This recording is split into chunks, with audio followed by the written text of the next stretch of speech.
Well, this felt like a big game for both Bayern and PSG. Bayern winning 1-0 at the Allianz. And I actually think this is the best performance for about 50, 60 minutes of it that we saw from a Vincent Kompany Bayern Munich team. I thought that press and the counter press was perfect, near enough perfect. I thought excellent in the energy levels and the aggression and their ability to win duels. Admittedly, against a physically weaker team in PSG that aren't blessed with physically dominant players, but they still had to do their job superbly. Got their 1-0 win, which on the base of the game, especially in the first half, you can say was earned. I don't have any problem with that. Second half, to be fair, PSG with 10 men actually looked a little bit better than they did with 11 men, but still never felt like, there was a goal coming as much as they had periods of momentum and possession. Bayern defended well when they need to, and they kept compact at the end when, the legs are going and you've got to sit in a little bit and just soak up a bit more pressure. They did that excellently and full credit to them. But they had to win the game against PSG from the defensive side as well as the attacking side. But first, we'll go over the attacking side, as we're normally wants to do. Bayern would build up initially in a 2-4-1-3 that would change as situations moved on, and that would be with Musiala off of Kane in the front, Koeman and Sane staying wide, Goretzka and Kimmich in between Davis and Lima. There's Kim and Upamecano with the centre-back pairing. PSG pressed high, aggressively, looking to win the ball back as quick as possible. And to be fair, they did at points. And they caused a few chances through turnovers in Bayern Munich's half. And that was with Dembele and Barcola pushing onto the centre-backs and Kim and Upamecano. We know that they've had struggles and had issues with their building out and their ability in possession under pressure. So that was obviously a target. Zaire Emery would back it up onto Davis. You'd get João Neves coming onto Goretzka, Fabian Ruiz onto Kimmich, and Nuno Mendes coming up from left back to Mark Lema. Vitinha would drop in on Musiala, who I thought did the best man marking job of this entire PSG team. Musiala didn't really get a kick in the first half. Vitinha stuck to him like glue. I thought he did his job superbly. He's a player that gets better every time I see him, Vitinha. Hakimi with Mark Koeman, Marquinhos on Kane, and Pacho would come across into a left-back position to Mark Sane. Neuer was left on the ball initially until there were moments where maybe Barcola or Dembele felt like they could press him from the blind side. The issue is with doing that to Manuel Neuer is you're dealing with the best sweeper keeper in the world in doing that. Sometimes you get maybe even Zaire Emery coming up from this position if he felt like he had that opportunity, if maybe Dembele was too keen to stick to Kim and prevent that passing option. Neuer's passing this game, take away the first 10 or 15 minutes where he did give the ball away a bit, unreal. His passing is better than, I would say, about 90% of the world's midfielders, in the way he was able to find players with such difficult technique and such difficult range to hit under pressure. And so it would generally come through, say, a Barcola or a Dembele coming up, Mendes or Zaire Emery backing up the press, and he could chip those balls onto the fullbacks. Obviously, the variations that appear in Bayern Munich's play in these areas are good enough to create space and create confusion amongst any team's press. So, you get Goretzka moving into the forward line maybe. You get Lema, who would push up forward pretty quickly, allowing Sane to come inside a little bit and into the half space, which Pacho never really seemed comfortable with in terms of coming out to press, allowing Lema to operate on the right-hand side. And I thought Lema had a really good game with his energy, and especially the second half.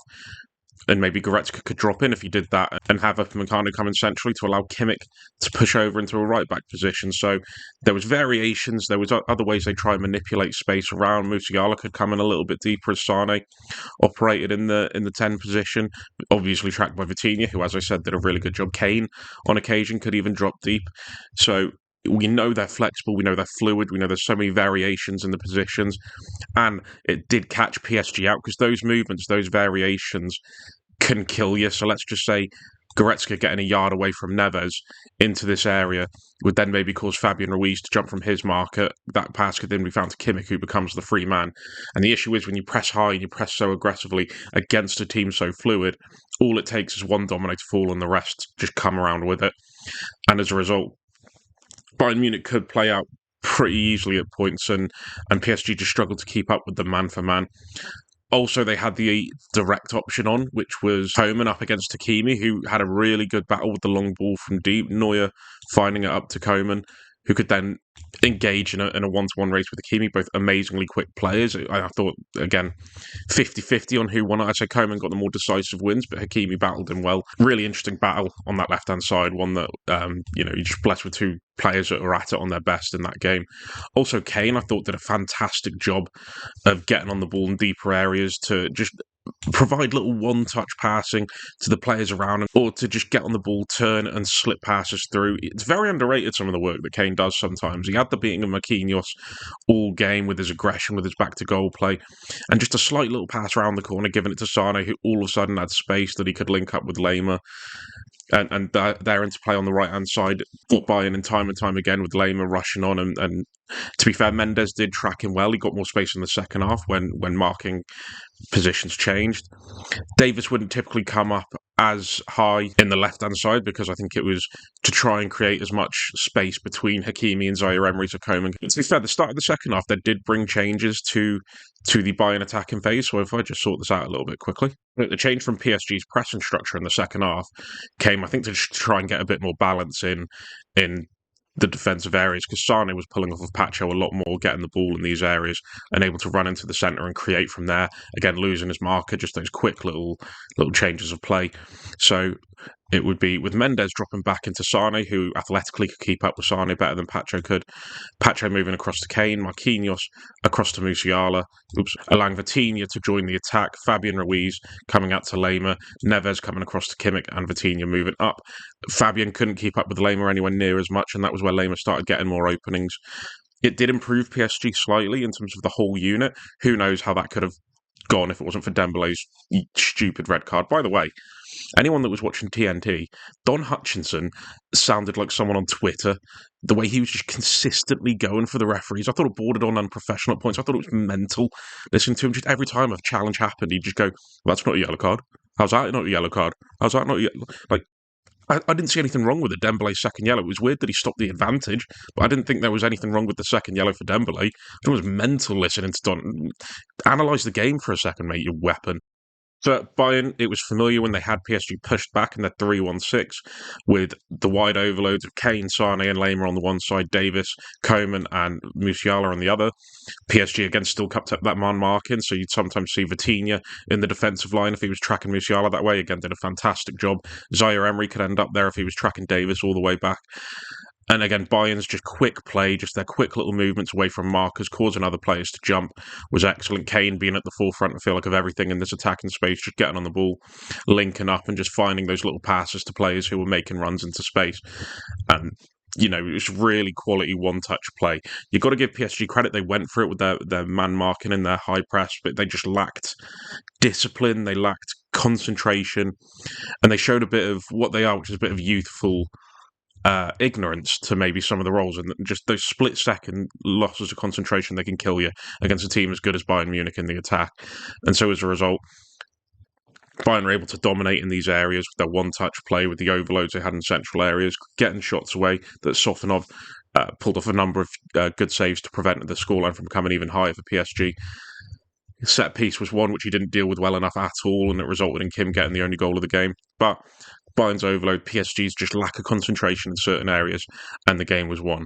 How did Bayern defend? So it is worth noting before I talk about PSG's main attacking phase, their transition was a threat. So when Bayern would lose the ball, PSG would enact a quick attack, maybe trying to get it to the player that was in space in this defensive area if there was, or get it back to Sofanov, who we could go long to hit the runs of Barcola and Dembele, who are used purely for their pace on the break, their transitional strength. The one thing I'll give Bayern, as I said at the start of the video, I think this was the best their defensive phase has ever looked. I thought their press was excellent.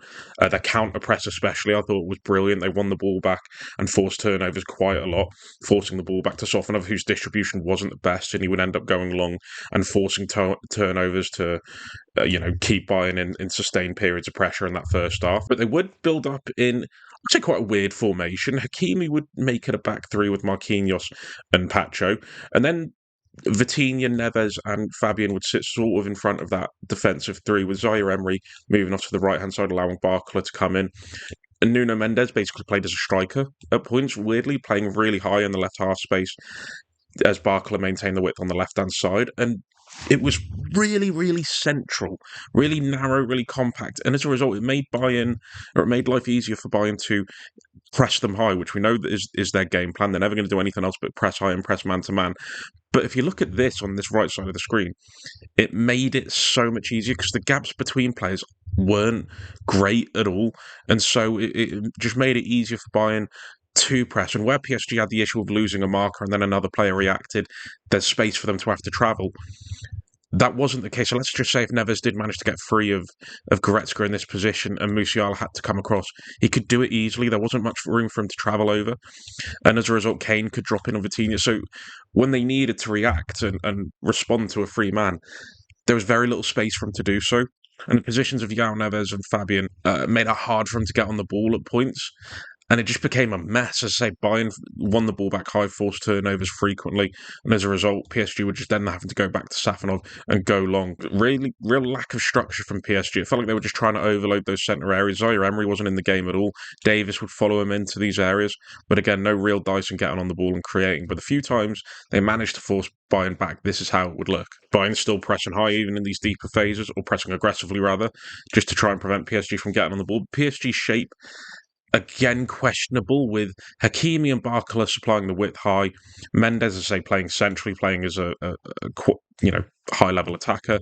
Zaire Emery floating in between, with Dembele swapping positions and alternating, with one playing the position of the central attacker, not quite a striker, but just a bit deeper, and one in the right half space. João Neves and Fabian, who would sit outside the back four, that could come into these full-back areas to receive the ball and try and play. Fabian didn't really get on the ball a lot. Really poor game from Fabian. He's not done enough to carry on what was a fantastic Euros into the Bundesliga, into the season for PSG. João Neves typically would come into this area, getting on the ball and beating Goretzka, who, to be fair, did have a good game, and trying to play in these areas, maybe knock it around the outside to Hakimi, who could show short for it, and attack home in 1v1, or attack Davis 1v1, whoever ended up out there.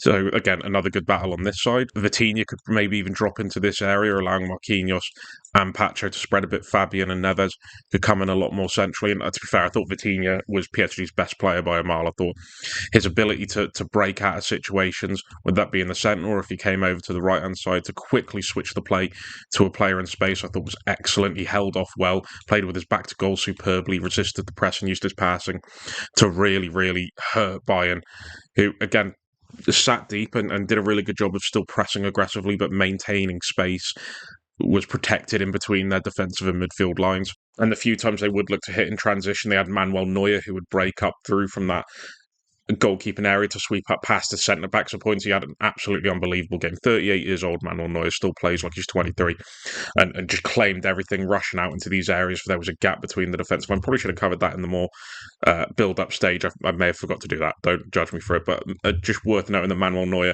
anytime the ball was chipped forward to either Barcola or Dembele to try and hit quickly on the break and the transition, Neuer was excellent in sweeping, his decision-making, and he claimed everything he needed to. But again, a few times Vitinha got on the ball. He could play the ball either into Dembele in this area or to Hakimi and Mendes, who would show for the ball really well. Mendes and Hakimi, I thought, were the two of PSG's better players, getting on the ball, using their dribbling in certain situations to beat their man, pull away from their marker and create opportunities. Dembele got into really good positions, but as always the case with Dembele, his decision-making and his just overall quality let him down time and time again. He's an anomaly, Dembele. He's racked up well over 200 million in transfer fees, and I've just never seen it. He's got pace, he works hard, he's versatile. I don't think he's got 2 good feet, but I think he's got 2 feet of equal quality. So take that for what you will. And so he managed to find some openings that he could get a couple shots away, but Neuer stood up well each time his finishing let him down. And as a result, Bayern kept PSG away. To be fair to PSG, they did look a lot better in the second half when they went down to 10 men. Lee Kang-in came on. I thought he was excellent, as he always is. I don't know why he doesn't start more. I don't know why he's not a guaranteed starter. And there was a bit more football flowing once I got Zaire Emery and Fabian off the pitch, who were anonymous within this game. But the press, the aggression, the off-the-ball work of Bayern Munich, I thought was superb. It was the best it's been under Kompany, in my opinion. And look, if you've watched this channel long enough, you know I'm not a big Vincent Kompany fan. Never have been. I never will be, probably. But full credit. He got the players singing on the same hymn sheet tonight, and everything worked really well. And even in the second half when PSG dominated, was that maybe just a sense of complacency because PSG went down to 10 men and they felt like they were in control? It can happen. But I thought the press, their counter-press, excellent, and full credit to Kompany. Much needed win, and this leaves PSG a little bit perilous in the complexion of the Champions League phase. I think they're outside of the top 24 or whatever it is that takes you into a playoff range, so they need to get points on the board quickly to lift them back in. I think they've got two relatively easy games after this, so that'll be important. I like this PSG team. I do. I think there's a really good core of young players, exciting players, that in a couple of years, who knows how this team will look with the right signings, with the right experience added in. But for now, they were beaten by the better team. But I'd love to know what you guys think. Like the video if you liked it, dislike it if you disliked it, comment down below and tell me why either way. Subscribe if you want to see more, and I'll see you next time. In a bit, lads.